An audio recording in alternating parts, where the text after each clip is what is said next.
So hello guys, nanapog ko bagong i-try nga effect diri sa TikTok no. Kaning emoji effect. Sundugon lang nimo ang emoji para makalusot ka diya sa blocks. So let's go guys, let's try it.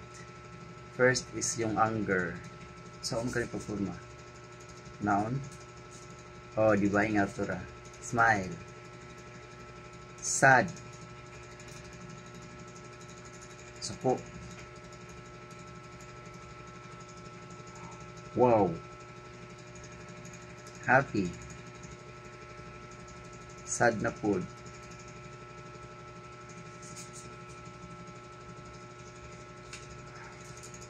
Nagulat. Happy.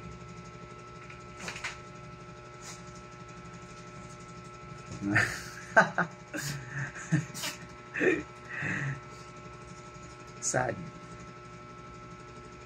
Oh, ingat ra ka sayon guys. O, di ba? Perfect kayo.